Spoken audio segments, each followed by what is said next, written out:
Hello and welcome back to my channel. I'm your host and sleep paralysis demon, Hannah Ruth Civita, or the Woman in Wool. That's right, it's me sitting on your chest at night.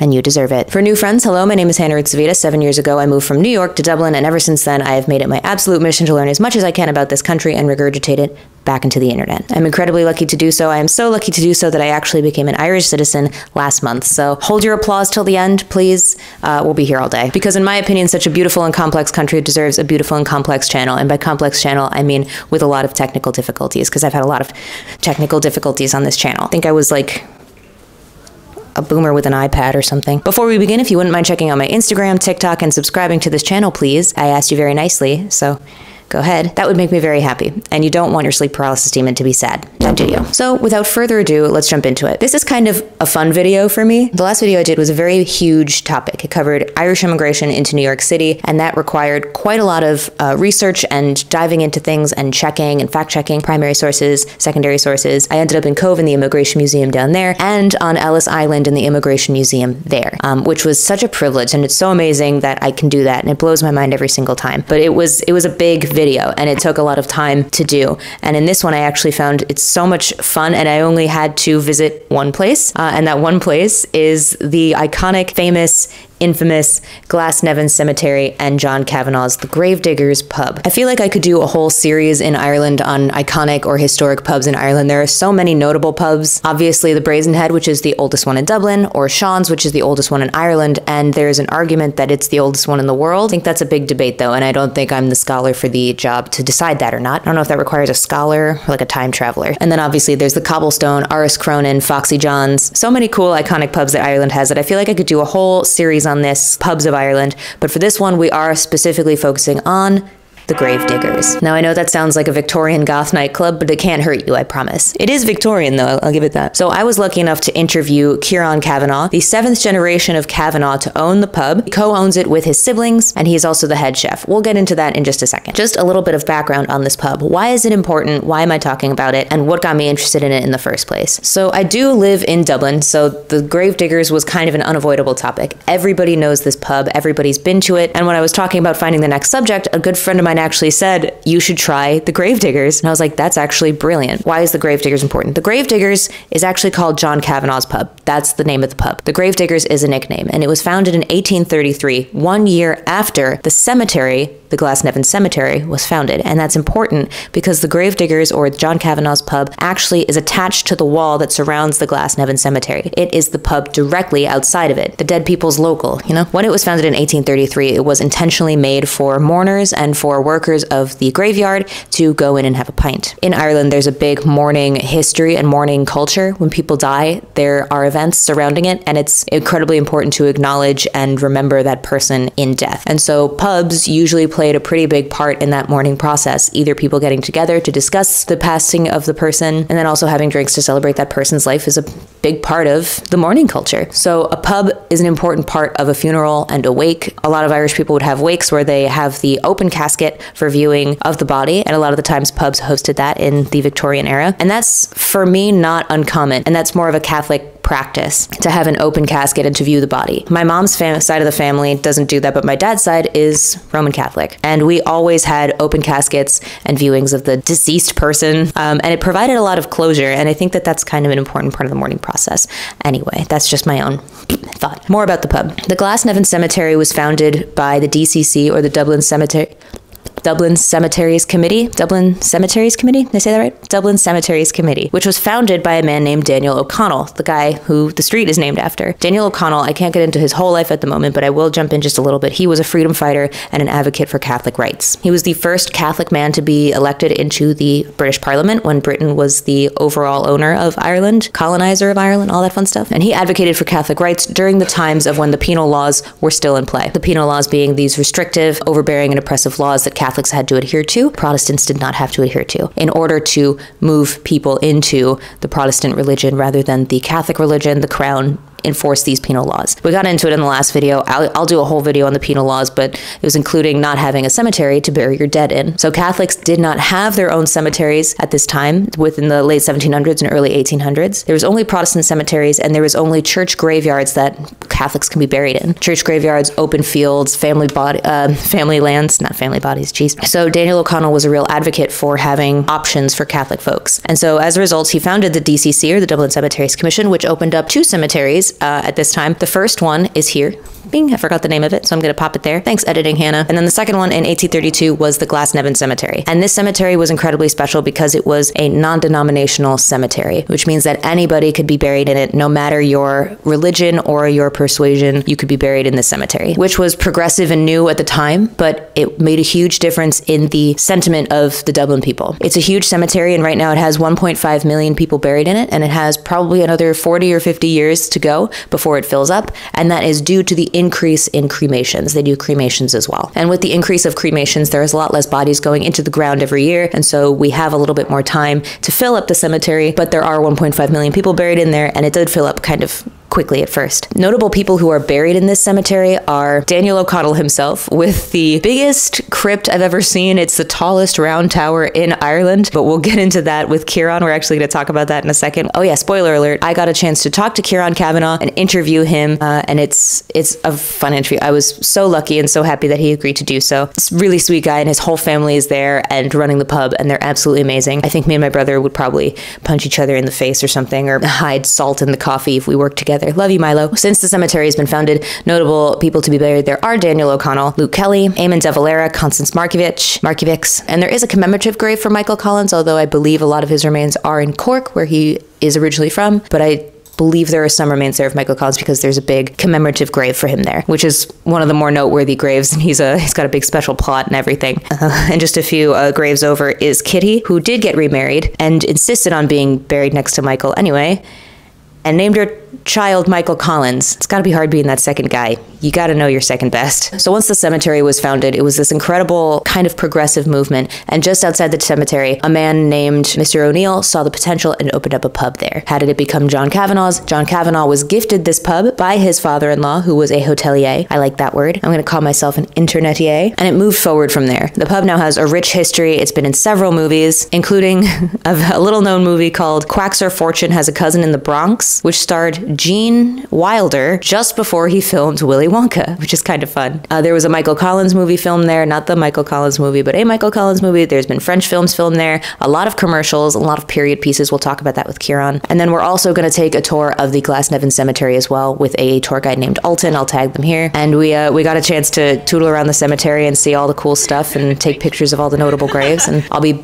back to kind of intersperse myself as we go along with this cool video. So this is the history of the iconic and very much necessary pub called John Kavanagh's, which is also the Gravediggers. And we'll actually talk about some ghosts as well that have been seen there, which is cool. And then after that, we'll get into the cemetery. Just a little note, you might have noticed I'm not in my house. This is a hotel because I'm on holiday in Spain, and you can't say I don't work hard. My New Year's resolution was to be more consistent, so here we are filming in Spain. Thank you for bearing with me. Enjoy. So the Gravediggers pub is actually tucked away kind of in the back of the suburbs, and if you weren't looking for it, you wouldn't be able to find it. But it's rather local for me, and I really enjoyed my time here.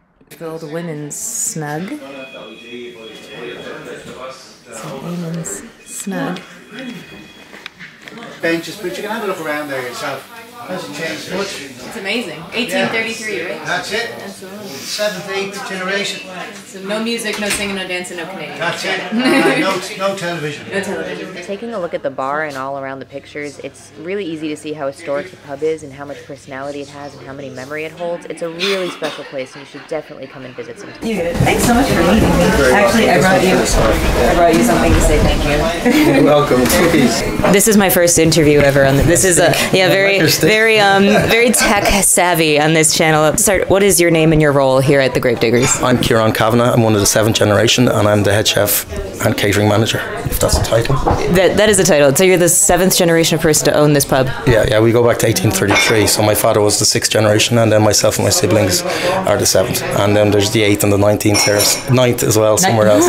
You and how many siblings do you have? There's 6 of us altogether. 6. So there's 4 boys and 2 girls. But you guys all run it together? It's like a family family owned? Yeah, it's originally my dad was a sole trader, and when he passed away in 2015, we kind of got the family together, and it's now my mum's still alive, but it's very much a family pub now. Oh, so was this a pub before 1833, before John Kavanagh? That's right. Yeah, it was actually owned by the O'Neill family, and the O'Neill family were quite a wealthy family in Dublin, and they had the Prince of Wales Hotel, which is on the quays near the Tree Arena or the Point Depot. This we think was probably in a country house, because the houses around the area weren't built till 1900, and the reason why they built the cemetery beside us is because it was a big farmland, and they sold that to Daniel O'Connell, and Daniel O'Connell, the great liberator, Catholic emancipation, that guy, who also made ale as a sideline. Okay, and so we stocked O'Connell's ale, and I think O'Neill and O'Connell probably knew about the plan to have a pub.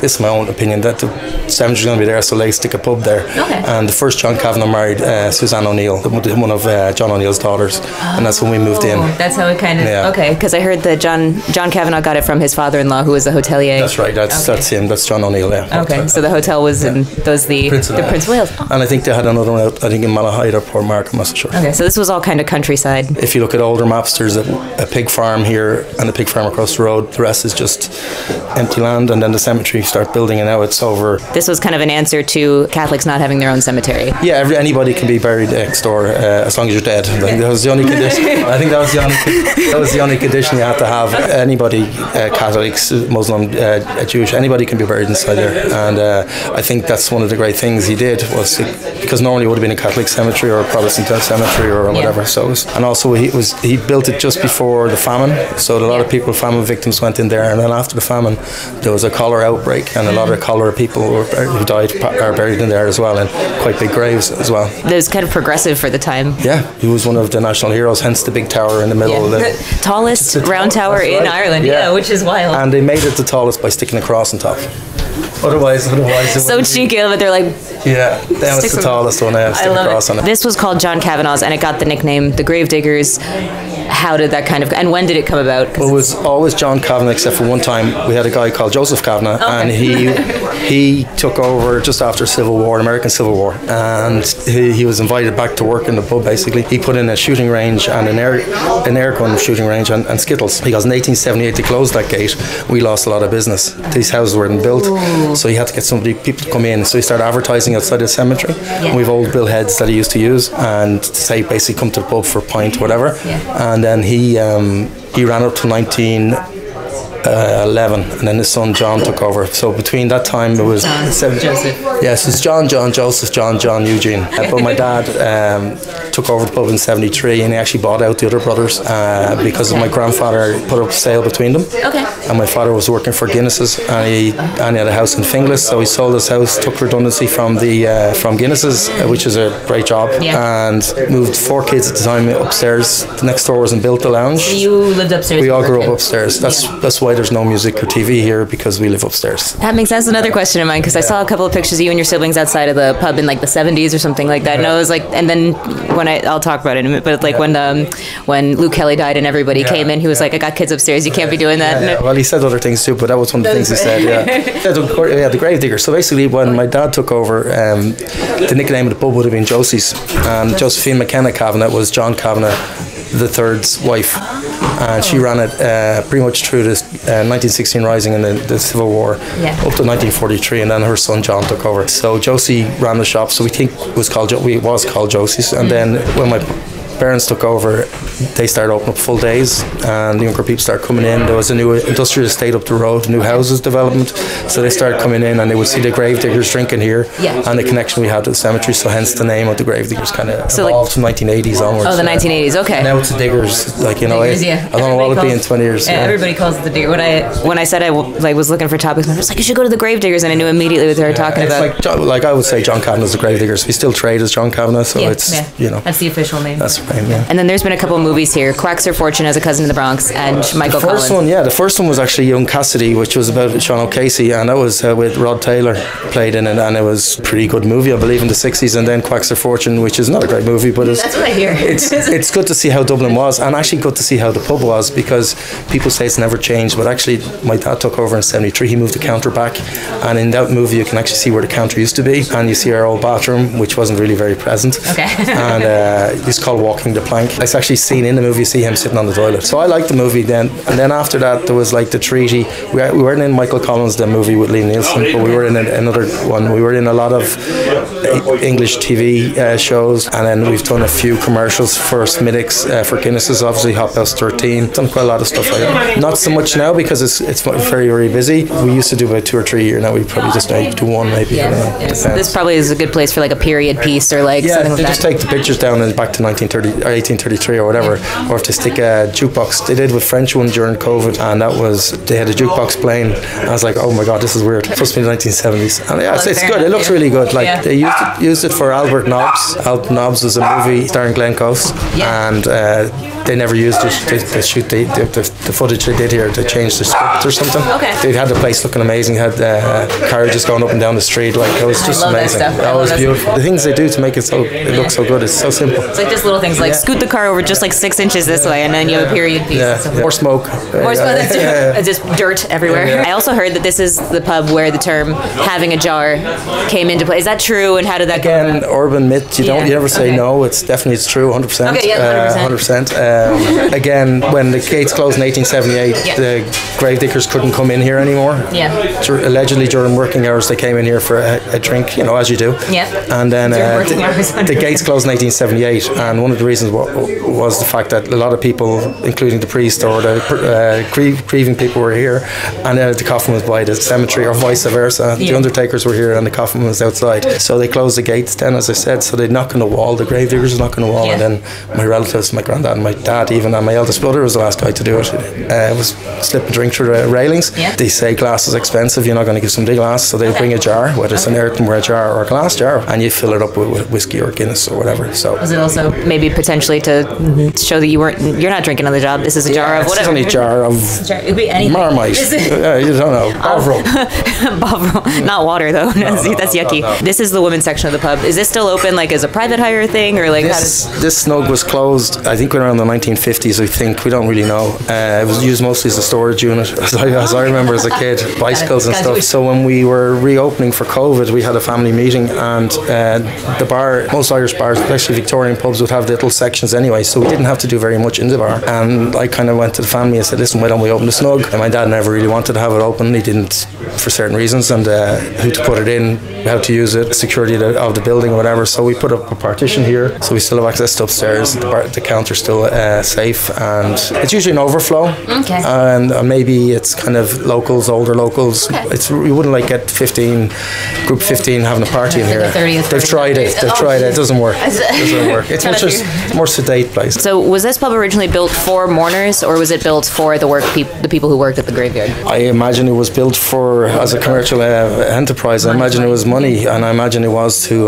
We have a tradition in Ireland to mourn people, so there would be a drink after or before or during a funeral. So the night before it'd normally be in the house, and then afterwards they go back to somebody's house or go to a pub. Yeah. Now they'll go back to a restaurant. It's kind of above your upper level now, and it's kind of changed the traditions. So we don't really cater for many funerals now because it can be quite big, and this is a small space. Yeah. So they come in, they drop in, but back in the day it would have been very, very busy. I heard this could also be kind of an urban legend thing, that this pub had a part to play in why Dublin for a while outlawed morning wakes, because people were getting too rowdy in the morning. They passed a bylaw, I believe, to say that you couldn't be buried before midday. That's be after midday. Yeah, that was one of the reasons, was because pubs were closed. It was very the church did have a very huge input in the hours from the 1950s, 60s and 70s. So St. Patrick's Day pubs were closed. Most of Easter they were closed. Good Friday definitely up to recently was closed. Christmas Day obviously is still closed. They very much had a controlling of how many the open hours were. So on a Sunday it was 12:30 till 2, and then 4 to 9:30 or 10. That was the old hours, and then it went to 11 in summertime. It was called the holy hour, even though it was 2 hours. And then the holy 2. And then happy hour. And then during the day it was 2:30 to 3:30, which was the holy hour. And they basically kicked them out and they come back in. Just have a wander for a little bit. Go home and have the dinner in an hour. Yeah. Just sober up for a second, and then come for a half. Usually meant they'd had 2 cigarettes and came back in. Is the place where the Gravediggers would knock on the wall and get their pints. Is that still there? We think the tradition happened after 1900 because there was a twin building that there is now. There's a gatehouse. There was a twin gatehouse, and that burnt down in 1900. So you physically wouldn't be able to knock on the wall until then. So it's post that, and exactly where I don't know. Ooh, but if anybody asks me, I'll show them.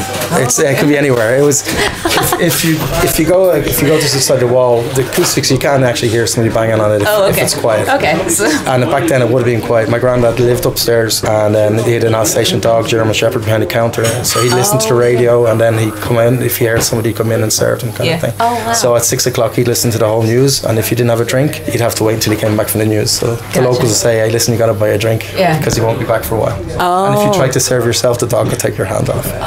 It's the dog was. I have a lovely police report from 1948 about a policeman, my grandfather allegedly serving a policeman on duty, and another policeman seeing it, and the dog kind of got in the way. So it's all typed out. It's really cool. And the dog was hired by the pub. He's a full employee. Security. Yeah, we had a lot of Rorys. I think we had 4 generations of Alsatian dogs. Yeah, and the last one bit everybody except my mother because she fed him. Don't bite the hand that feeds you. I have a little tiny, like a Jack Russell type, and I'm hearing that this is still a dog-friendly pub. Yes, definitely. Yeah, the drink side is the food side. Unfortunately, isn't it? It's just in here. Yeah. As long as they're on a leash and they don't get too drunk. Okay. Just if they're old enough in dog years, you have to make sure. You see them, people giving them a drop of Guinness. This is a rare pub because there's no TV, no music, no noise, no Wi-Fi, and that was because you guys were living upstairs. That's right. Yeah. And your dad was the first one to bring that in. Pretty much, my dad and his brothers would have helped my grandfather in the 60s and early 70s, and then one of them, Frank, would have a sing-song here, and then John would have another sing-song, and my dad didn't really, I don't think he really did. And then when we moved in, our bedrooms were right upstairs, so you'd hear everything, and it's insulated a bit better, but you can still hear a lot. It's a constant buzz, but you know something's going to go wrong because it goes really quiet. Everybody goes shh. You know something's going to happen, or a stool moves. And so he stopped in 73, and then it still happened. There's still no singing, no music. It's actually quite good because if you imagine you've finished work and you're going home to your bed, and you're on your own, and you have your 2 or 3 pints, and you have a chat, or you don't, but you still have some company. If a TV's there, it kind of takes away from it. Nothing wrong with sports bars, happy days, but I think if you're coming for a drink and you want to socialise, it's a bit harder when there's a soap opera on. And 100%. I used to work for a cafe that didn't allow laptops, which seems like a detriment to a cafe, but it was such a nice cafe because people would just come and sit and chat or whatever. It's much better, and I know I socialise here, and I find it very nice that you can come in and meet anybody from anywhere, and it's just you have a quick bit of chat, and a little bit more willing to talk. When they're like, you get to tell the story, and they get to ask you some questions. It's nice. It's nice. And so I hear when Luke Kelly died and he was buried here in the Glasnevin cemetery, your dad had to kick some people out. Who was here, and did it break your heart? Well, we have to be kind of careful. He didn't kick them out. He probably asked them to leave, and in a very abrupt way. In a very nice, polite, legal. Well, I'll tell you what happened. Well, because I was working here that day. I was washing glasses, and I would have been 14 at the time. And when you're about 14, 15, you're starting to get your musical tastes, and I had my musical tastes, and most of them were in here.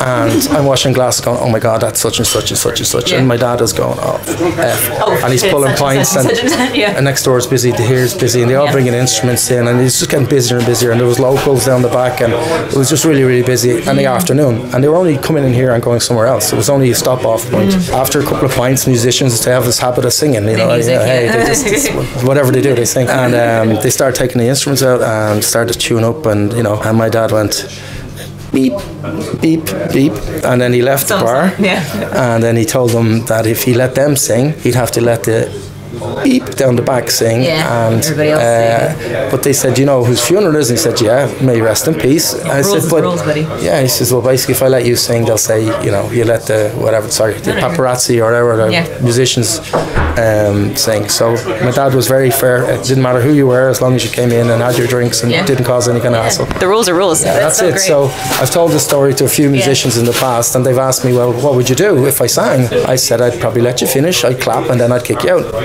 I think it actually kind of speaks to it makes this pub even more known rather than the pub had musicians in it. It was no, this pub kicked out the musicians. And it's it was just one of those days, and it just didn't happen to them. It happened to a lot of other people. Just happened to be numerous occasions people coming and sang. There was one woman at a funeral, and her voice was amazing, sang one song, and they left.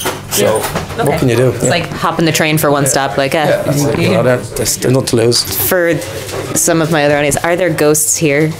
I haven't seen any. Okay. My sister thinks she has. Okay. My father used to do quite a lot of have mediums and seance people come in and do stuff over the years. So your dad was a believer? I believe so. My dad had especially when he got older, he had very much an interest in stuff like that. And and they'd come and ask you, hey, can I come at 12 o'clock for 2 hours? And you go, hey, yeah, why not? Yeah, there's been like ghost hunting channels and stuff like that. Yeah, so there's a couple of things here. They did a few things on radio, and the radio machine broke, the recording machine broke here, and there's a ghost story of a guy down the back drinking a bottle of Guinness near where the old bathrooms used to be, and it was the 70s, so I don't know if they could have been hallucinating, I don't know. Is that when ghosts were I haven't seen any, but one of the stories I like is one of the mediums came in and she met this guy, I don't know how you say it, she saw something, felt a presence, and this presence was called Chalky. And I didn't know who that Chalky was, my dad didn't know either, so I asked a few locals next day, but I didn't say why.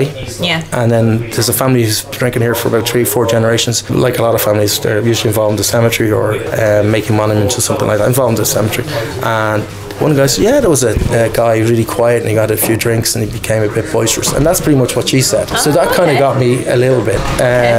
My sister saw one up in her bedroom walking across, a lady dressed in old kind of clothing, but you know, why not? Yeah. You know, one of my colleagues did actually a really good animation of what happens at night time, and it's basically all the famous people in the bar come into the bar through the wall and have a sing song until I come in the morning.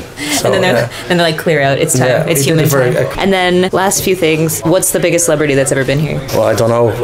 Everybody's a celebrity. We had a lot. Like I personally met, like, say, Eddie Vedder, Anthony Bourdain. Very cool. Oh, Anthony Bourdain was here? Yeah, I met him. Unfortunately he's dead, but unfortunately I met him in 2012. He was doing the layover Dublin, and he was only supposed to drink here, but we ended up feeding him as well. So it was on Bloomsday, which is the James Joyce Festival on the 16th of June.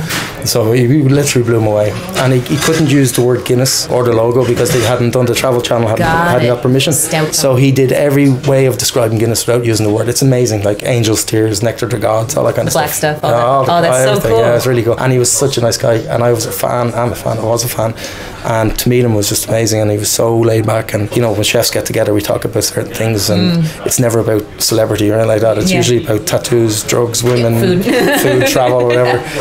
All the good stuff. Knives, that kind of stuff. The stuff people want to know about. Yeah, what's your favourite meal? Yeah, it was nice to meet him. And then we've had, like, 2 days after he was here, we had Roger Moore came in, Pierce Brosnan's in as well. We had Sean Connery, with 3 Bonds, Brendan Gleeson, Glenn Close, back in the day, Rod Tyler, Gene Wilder. Yeah. So this is this would be a celebrity spot to come and visit. The great thing about it is, because there's no music on TV, they can't be asked to sing, and they won't be doing all that. Yeah, so they come in and have a quiet drink, and nobody really bothers them. The great thing about Ireland, I think, is if you're a celebrity, they leave you be. I've heard that, yeah. And especially in the pub, because you just don't know who people are. Like, you know, they're just coming in and they're customers, so they could be anybody. Yeah. So they're all treated the same. Everybody kind of respects the sanctity. In here as well. Tom Cruise? Yeah.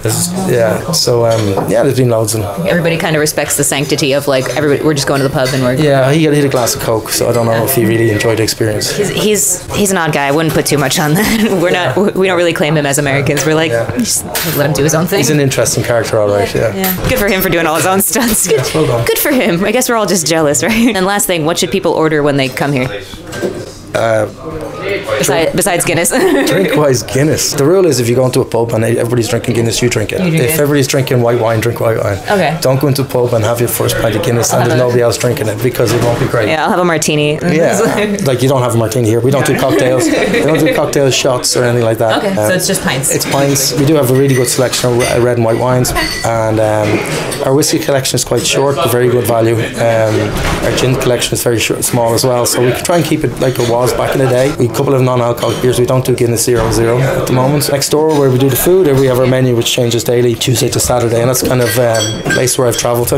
I've travelled as a chef for 15 years, so I picked up some stuff, and that's the things we kind of incorporate using Irish ingredients and old Irish dishes as well. Okay, so it's not just Irish food here. It's like, if you come here for fish and chips and shepherd's pie and stuff, we don't get it. Got it. We do a beef and Guinness stew, and we do like a coddle, which is a Dublin stew, which I cooked for Tony Bourdain, and that's just a great dish. for the pint, and it's from a dish which in this obscurity is now one of the biggest selling dishes I've ever had in my life. And then we do it. Yeah, it's just the first time I had coddle was here at this pub like 3-4 years ago. Yeah, it was really good. It was really nice. And here we are. Yeah, it's a controversial dish, as in everybody can make it. So once you go down, like in Italy, you go tagliatelle ragu. Everybody can make that because their mother makes it or dad makes it. You don't buy it in a restaurant. Yeah. So when we started food next door, people saying I can have that at home. Yeah. But there's a generation now that never had it, and a generation that have a nostalgia of. It reminds me of their mother or their father, and they might be in their 80s telling you this. So it's a nice thing. That is nice. And it works with the pub. It's kind of, when I came home to do my research, I asked all the customers in the bar their food memories, and there was liver and onions, stuffed heart, kidneys, whatever. But the coddle. But no recipe was the same. So that's straight away controversial. So that makes sense. That's you got to do it. Yeah. Every American mom has their meatloaf recipe. Yeah, that's it. That's the idea. Yeah, it's very similar. Yeah. But my mom's is the best one, I think. Of course. Yeah, of course. And coddle's better than my mother's, by the way. She's from Yorkshire, so it's different. So that's fair. That's fair. You can do that. What's your favorite story about this pub, or the favorite thing you want people to know about this pub, or about your family, or about anything? God, there's so many. I don't know. You have to come and experience it. Really, it's come in and enjoy it, and enjoy the pint. And I think it's a bit of Dublin that there's not many places like this left, and especially with the history. Like we're in a few years going to be 200 years old, like in 9 years' time. So it's going to it's going to be huge. Hopefully we're all here. Do a big party or something, or no, very small. Very small. Very That's small. fair. That's fair. In the style of the pub, small party. It might get bigger. Okay. It starts small and get bigger. And then we'll see how it goes. Yeah. Thank you so much for coming in and saying hi to me and taking the time. I know you're very busy, and for letting me stick my knitting needle in your face. That's really nice of you. So I like a knitting needle. Very good. Here to help. It's the style. It's the right way. It's not the pointy end. Exactly. That's the rude bit, and then this is fine. But thank you so much. I really appreciate it. And I'll probably go next door and get some coddle now or something like that. Yeah. See you there. Thank you very much. Thank you so much. I really appreciate it. Thanks, Ciaran. Hopefully I'll get permission to take some pictures in there. Yeah, just say you were talking to me. Okay. So I did. I started off my day in the cafe of the Glasnevin Cemetery. Hi, guys. Thank you. But feel free to get a little bit of the ambience as I will do. Yeah. Hey, editing Hannah here. I don't want to hear about my outfit. All right. I just wanted to let you know that for this next clip, I got a really great wander about and a really great tour from a tour guide named Ultan. I will tag him here. He is available for tours all over the Glasnevin Cemetery. He's really, really fun. We had a bit of banter and it was a great time. Just to let you know, this next bit also, though, is outside. It's outside. So the audio is a little wonky. There's background noises. Forgive that. I'm going to do the best that I can with it. But just to let you know, there's going to be some outside noises. It is a lot of fun, though. The cemetery is home to a lot of famous dead people, a lot of heroes of Ireland. And he walks me through them ever so well. We have a bit of a good time. It's a fun cemetery. And so just enjoy the ambiance of a Victorian goth cemetery. Okay. For being in the video, I appreciate it. No problem at all. Glasnevin was established in 1832. It's the largest cemetery in Ireland. 1.5 million people are buried here, including many very famous figures in Irish history. So, very cool. And now it's the DCC, is that right? It's now the DCC, or there is a DCC? It was the DCC, and now it's the DCT. DCT. Oh, yeah. I see. Okay. Do you want to do the honors of opening up? Sure. Holy cow. There you go. That's exactly what I thought this key would look like. I know. Ah, there you go. Good stuff. I know. Got it. And he died in Italy. He died in Genoa. He died in Italy? Yeah. I didn't realize that. So we knew that he was dying, so we wanted to receive the blessing from the Pope in Rome before he died. Okay. So he went on a pilgrimage and died there. Okay. Before reaching Rome. And so they brought his body back home. He was buried here. And then in 1869 he's wanting to leave the round tower once the tower was actually completed. You can actually see the holes there? No way. That's his actual coffin. Yeah. I know. If you were surprised, yeah, feel free. Supposedly it's meant to bring you good luck. Oh, really? Tap the coffin. Well, leave that up to you. Wow. So all of this is based on early Irish Christian art architecture. The Celtic knotwork. Exactly. Particularly the Book of Kells. Oh yeah, that makes sense. You can see the O'Connell family coat of arms. Oh, do you? Look at that. And then the family motto across Gaeilge. What does it say? Fiel agus Beart. That means wisdom and strength. It's actually the family crypt. O'Connell is the only one in here. Oh. So, do you want to look over here? Yeah, let's do it. What? Yeah. Oh my god.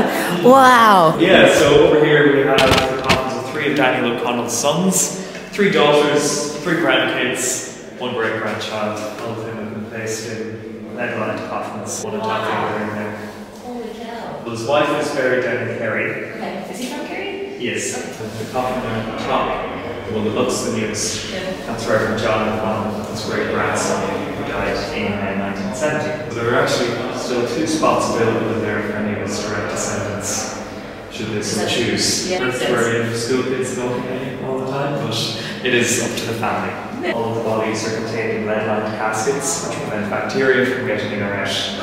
Because of that, if you were to open one of them, never know if you were, you could still see hair and skin. Fairly preserved. Wow. Yeah. Have you noticed the difference in like funeral requests and stuff like that over the years? Well, it's still an active cemetery, so every single day there's an average of between 5 to 10 funerals here. Well, every day? Wow. Other than Sundays. But the majority these days are cremation services. Yeah. And because of that, it's reckoned to be another 60 years or so of room for traditional burials before the cemetery will be completely full. It's all good. Exactly. Yeah. It's a bit surreal though, isn't it? Yeah, like I didn't expect so. Like in America, I think death is a little bit more taboo and a little bit more hidden away. Like we have a lot of closed caskets. Yeah, of course. Like, oh, you don't see them. So like sometimes I forget that just like it's very common to just like be connected with the dead as much as you are with the living. Yeah. November 2022, and there was a big group. It was about 40 people, and she was telling me as we were walking into the crypt of Daniel O'Connell that she was his great granddaughter. Okay. And she only told me that before I started talking about it, so I was worried the entire time that I'd say something wrong or that the family wasn't right. She was telling the truth. That's her right to go in there. Because, wow, that's so I didn't ask her, but I thought that might be a bit much. Stairs going up the tower. Yeah, so there are 198 stairs. 198 all the way up stairs. to the top. And then this is. Is there anybody in these doors? Yeah, so all of these, so there are 40 vaults and 42 vaults of crypts surrounding the Daniel O'Connell Tower. Very, very wealthy families. Yeah. In fact, in today's money, you'd need about €50,000 Oh, wow. for the right of burial in one of these. Okay. But it would last a family usually about 100 years. Yeah, fair. €50,000. Can I live in it? You probably could. I've never actually enough? been in one of these. Okay. But 42, I know for a fact, has like a chapel with an altar in it. Oh, wow. So they are quite big. Wow. And they can fit around 12 coffins. And yeah, a couple of interesting stories. Number 40 there, to see that one. Yeah. That is the vault of the Meldon family. Now, that would include a guy called Dr. Austin Meldon. Now, he was one of Ireland's most famous doctors at the turn of the century. But he was also the man who was reputedly the very first person in Ireland to own a bike, because he started cycling in Paris in the 1860s. Oh, that's so cool. Loved it so much that he brought a bike home on the ship to Dublin and almost immediately set up Ireland's first cycling club. Oh, okay. Even though he was the only person in the country with a bike. So this is the yew tree pathway of the cemetery. Okay. It does look amazing, but it actually had a very practical purpose back when the cemetery was being laid out. Because back in the 19th century, the cemetery wasn't actually in the middle of the city like it is now. Right. It was in the middle of farmland. Yeah. Farmers often allowed their cows and their sheep to graze on the land. Yes. And the Okay. cemetery worried that they would continue to do so even after we started burying people. Now, to stop that from happening, we had yew trees planted here, because yew trees are incredibly poisonous to cows and to sheep. So it is a bit harsh on the cows and sheep, but that's why they're the here. cheeky, like, oh, you can't do that, it's poison. Yeah, so back in 2017, Ariana Grande came No on a way. tour of Glasnevin. No way. And she got a picture right there. Oh, that's so funny. Yeah, got 1.6 million likes on Well, in Instagram. that case. Daniel O'Connell was a great fan. I assume this is what Ariana did. Pretty much, yeah.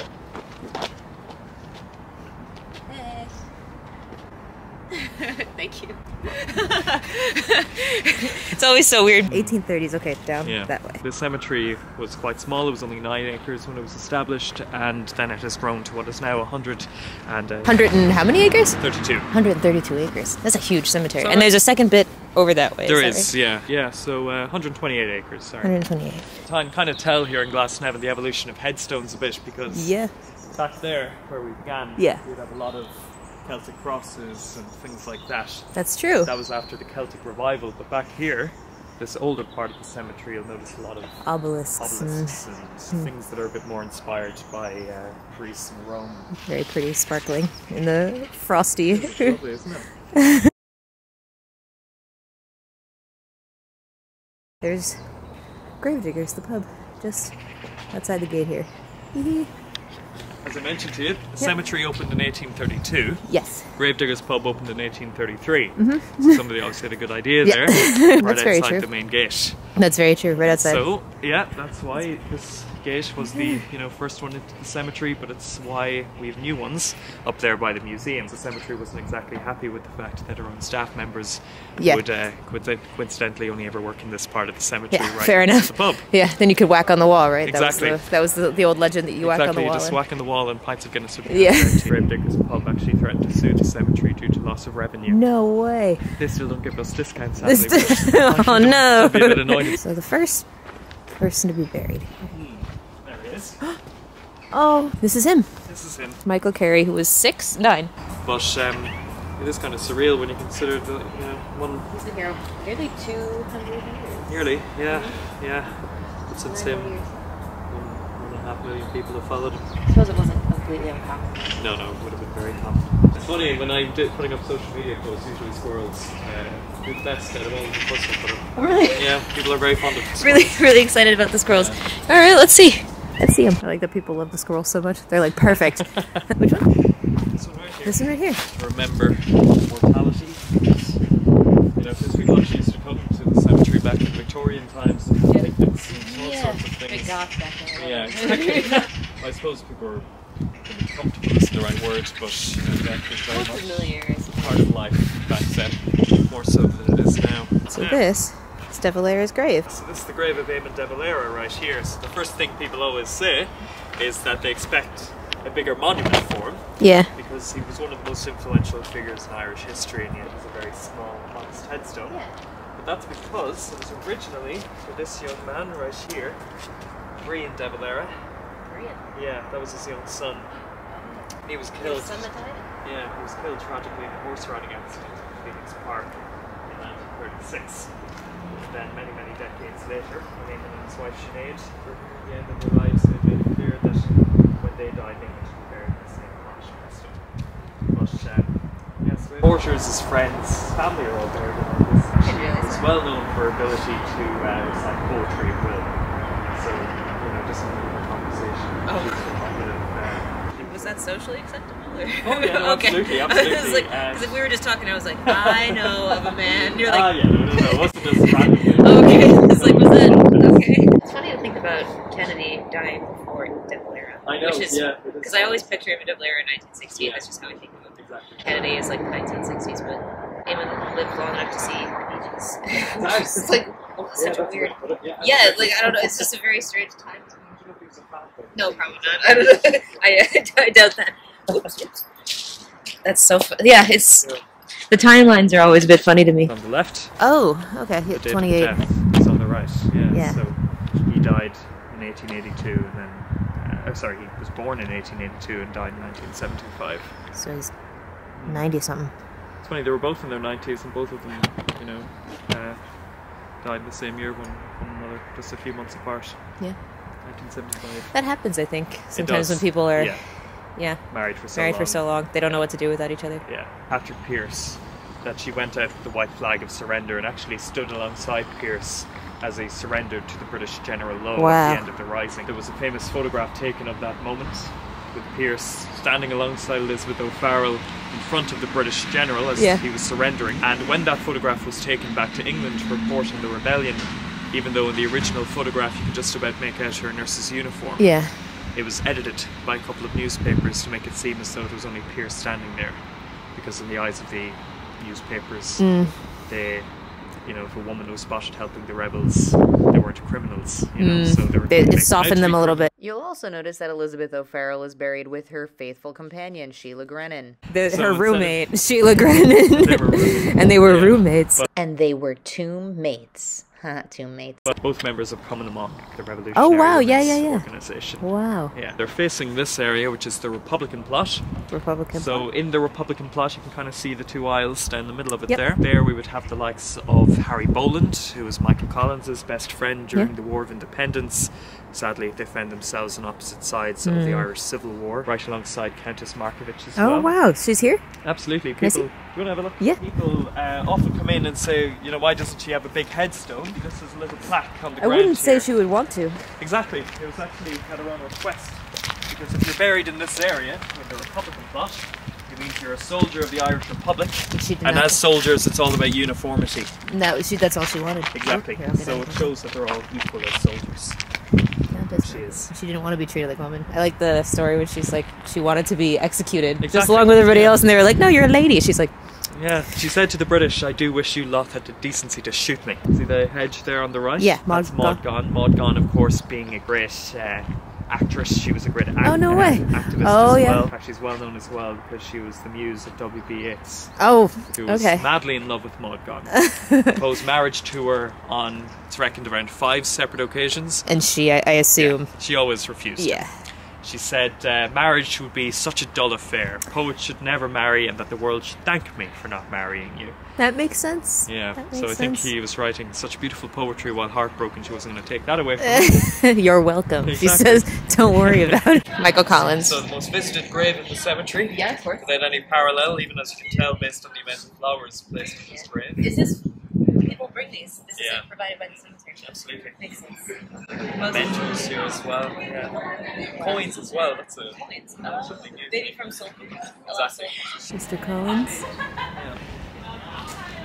Here he is. So Collins, of course, born down in County Cork. Yep. First rose to prominence during the Easter Rising when he was actually in the GPO, the aide-de-camp to Joseph Plunkett, the leaders of the rebellion. And when the Rising ended, he and many of his comrades were sent off to a prison camp in Wales called Fraunhook. Oh, I didn't realize he was yeah, that became known for obvious reasons as the Republican University because they didn't exactly leave that prison any less convinced that Ireland should be independent. Collins used it as a recruitment platform. He's a smart man. Yeah, so he became public enemy number 1 Yep. during the War of Independence. Would cycle around Dublin because he knew that the intelligence services had no idea what he looked like. Very few reliable photographs of him existed at the time. He knew that, and so he would cycle around, chat to British soldiers on patrol without them realising they were actually chatting with Cheeky. enemy number 1.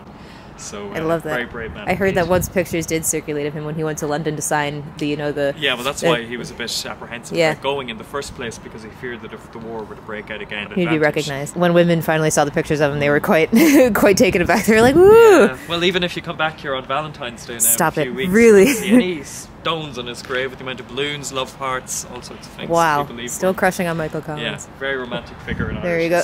Yeah, absolutely. I mean, when you got it, you got it, I guess. Intelligence, charisma, good looks, and also, unfortunately, dying young. That's true. That's true, actually, yeah. Same with Marilyn Monroe, I suppose. Exactly. Bit of Forever mystery. young. Bit of mystery surrounding them and dying very young. Thank you again for watching my video. If you've made it this far, you're an absolute gem. I hope that was fun for you. I'd love to do more videos like this where I go out and I see people and things and locations. Let me know if you like that, or if you have an idea, or if you run a pub or a business and you'd like me to talk about it. I think that would be a lot of fun. I think that would be fun. I think we could spin it around into something very, very cool. If you wouldn't mind liking and subscribing, that would be amazing, since I did ask nicely. But if you don't, I will have to sit on your chest at night again. So I'm sorry. This is just a sleep paralysis demon thing. Gotta do what you gotta do. Anyway, I love you. Have a great night. Have a great day. Have a great morning. Whenever you're watching this, on your way to work, on your way home from work, enjoy your day. And hopefully it's as amazing as mine was when I got to tour the Glasnevin Cemetery and John Kavanagh's pub. Okay, bye.